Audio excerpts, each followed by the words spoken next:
반갑습니다. 여러분들의 투자가 행복했으면 좋겠습니다.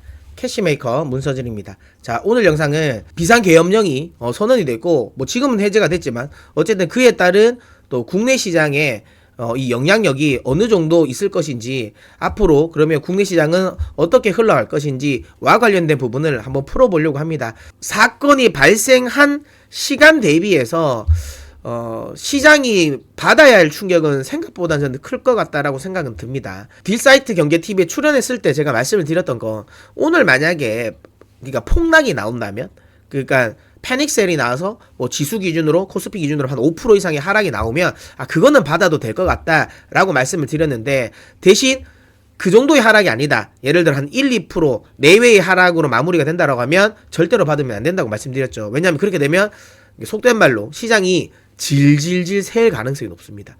그러면 바닥은 아직은 조금 더 확인돼야 되는 구간이 나올 수도 있기 때문에 좀 주의를 해야 된다고 말씀드렸는데, 딱 지금 오늘이 딱 그 정도 흐름이었어요. 일단 오늘 이거 NH에서 나온 보고서긴 한데요, 아무래도 지금 상황이 2016년, 2017년 박근혜 대통령 탄핵 시기와 비슷한 상황이죠.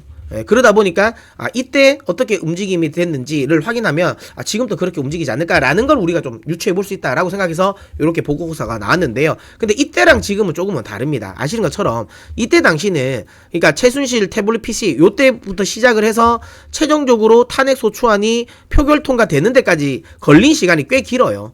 한 달 보름 정도가 걸렸잖아요. 요거는 꽤 길었는데 지금은 그렇진 않죠. 왜냐하면 요거 없지, 지금 분위기라면 탄핵소추안이 통과되는 시기는 이번 달 아니지 않을까요? 늦어도. 그러면 요 시기는 분명히 짧을 겁니다. 자, 그러면 이렇게 생각할 수 있죠. 그럼 이게 짧으니까, 기간 자체가 짧으니까, 그러면 외국인의 매도세 자체가 이때보다는 좀 덜하지 않을까라고 생각하실 수도 있지만, 또 그건 아니라는 거죠. 왜냐하면 지금은, 저때도 물론 지수가 안 좋았습니다. 하락 흘러내려가고 있는 상황이었는데 거기에 더 불을 지핀 거라고 보시면 되고요. 하지만 그래도 아주 공격적으로 외국인들이 매도하고 있었던 상황은 아니었거든요. 근데 지금은 안 그래도 외국인들이 매도를 하고 있었던 상황에서 기름을 부은 거죠. 이 사태는. 그러니까 결국은 국가 신용도에 대한 우려감, 안 그래도 정책적인 부분에 힘이 없었잖아요. 지금 대통령 자체가 윤석열 대통령이 뭔가 정책적으로 드라이브를 걸 수 있는 상황이 아니었으니까, 안 그래도 정책에 대한 기대감이 약했는데 그나마 비볐던 게 밸류업이었잖아요. 근데 이제 이것까지 나와버리면서 스스로 그냥 밸류업을 그냥 없애버린 거잖아요. 그럼 흔히 말하는 밸류업이 아니라 밸류킬 돼버렸으니까. 그러니까 외국인들 입장에서는 매도를 할 수 있는 이유를 더 많이 찾을 수 있는 환경이 되어버렸다는 거죠. 그러면 지금 이때보다는 매도는 더 많이 나올 가능성이 높다라는 거고요. 그 다음에 하나 이제 근데 대신 이것만 보면, 근데 탄핵소추안이 표결되고 나면 이게 불확실성 해소로 인식되면서 결국은 이렇게 올랐네 라고 생각하실 수 있는데, 요거는 좀 다를 겁니다. 왜냐하면 제가 예전부터 계속 말씀드렸잖아요. 그러니까 트럼프 이번에 미국 대선 결과가 나오기 전부터 트럼프가 이번에 되면 우리 시장은 안 좋을 겁니다 라고 제가 계속 강조를 드렸죠.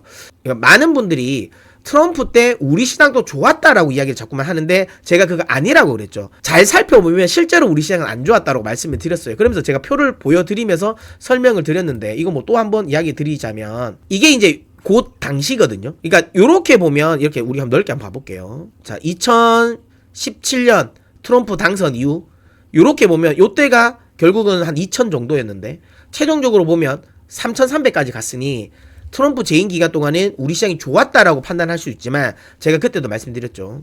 자, 첫 번째 요 1년 차는 트럼프가 어떤 사람인지를 몰랐을 때라고 제가 말씀드렸잖아요. 물론 정책적인 부분에 있어서의 엄청 강하게 좀 드라이브를 걸었지만, 설마 저렇게 실제로 하겠어 라는 시장에 그래도 의구심이 있었단 말이에요.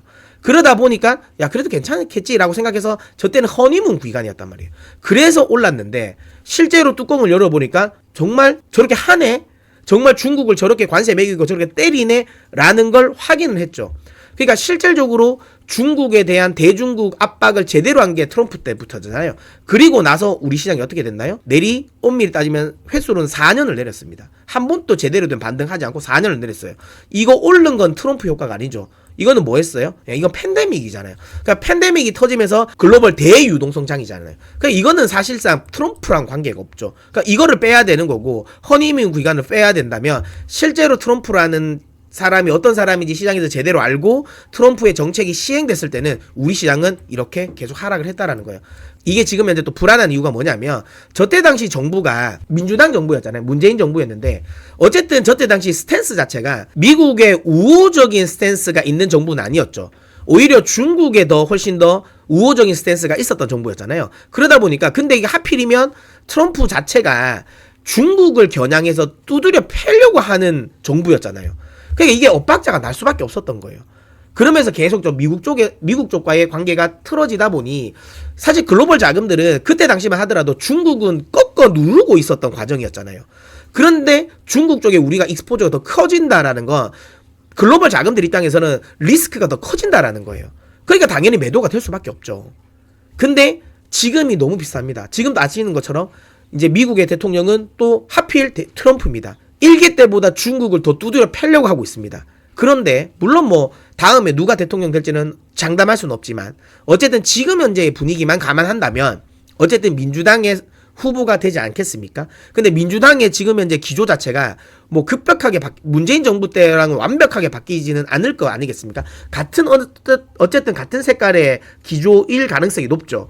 그랬을 때 트럼프 정부와 원활한 협상이 가능하겠냐라는 거죠. 근데 실제로 어떻게 쓸지는 모르죠. 그건 가봐야 알긴 하겠지만. 근데 어쨌든 지금 현재 외국인들 입장에서는 저 때의 데자뷰를 떠오르지 않을까요? 비슷한데? 정치적으로도 비슷하고 색깔도 비슷한데 그러면 또 저 때처럼 될 가능성이 높겠다라는 생각을 하겠죠. 그러면 외국인들 입장에서는 우리 시장을 결코 긍정적으로 볼 생각이 없을 가능성이 높습니다. 그러면 아까 말씀드렸던 이 허니문 구간 자체도 없을 가능성이 높아요. 그렇기 때문에 이번 어쨌든 비상계엄령과 관련된 부분에서 외국인들의 수급은 빠르게 돌아올 가능성은 저는 크지 않다. 국내 시장에 대한 부분을 너무 지나치게 긍정적으로 보시면 저는 안 될 것 같습니다. 원래도 좀 제가 트럼프가 당선되고 나서 제가 계속 이제 국내 시장에 대해서 비판적인 이야기를 좀 하고 있긴 한데 이번 사태로 인해서 조금 더 국내 시장의 비중을 더 줄이시는 게 맞지 않을까라는 생각이 듭니다. 물론 많은 언론이나 또 많은 이제 증권사 리포트들을 보시면 그렇게 분명히 나올 겁니다. 박근혜 대통령 탄핵 때 대비해가지고 뭐 이걸 비교하면서 생각보다 좋았다라는 이야기를 계속 하겠지만 다시 한번 말씀드리지만 그렇게 이야기하는 거 트럼프가 당선된 직후에도 계속 우리나라 언론이랑 그다음 우리나라 애널리스트들의 보고서에서 계속 그렇게 나왔어요. 좋았다. 우리 시장 트럼프가 돼도 좋았다라는 이야기가 계속 나왔는데 실제로 어떻게 됐나요? 계속 더 샜죠. 다시 한번 말씀드리지만 착각하시면 안 됩니다. 절대로 안 좋았다라는 거고요. 트럼프 1기 때보다 2기는 훨씬 더 매운맛으로 올 가능성이 높아요. 우리가 그런 상황에서 정책적인 스탠스가 미국과의 관계를 돈독하게 하는 스탠스가 아닌 중국과의 관계를 돈독하게 하는 스탠스로 바뀌어버리면 이거는 더 하락이 나올 수 있는 환경이 만들어진다라는 점을 다시 한번 유의하시고요. 지금은 국장 비중을 좀 줄이시는 게 맞지 않을까라는 생각을 하고 있습니다. 다만 이건 있어요. 그럼 지금 당장 매도를 해야 되냐? 그건 아니죠. 어쨌든 이런 허니문 구간은 없겠지만 그래도 말씀드린 것처럼 이 선거를 하는 과정에서의 그나마의 기대감은 분명히 시장에 있을 것 같아요.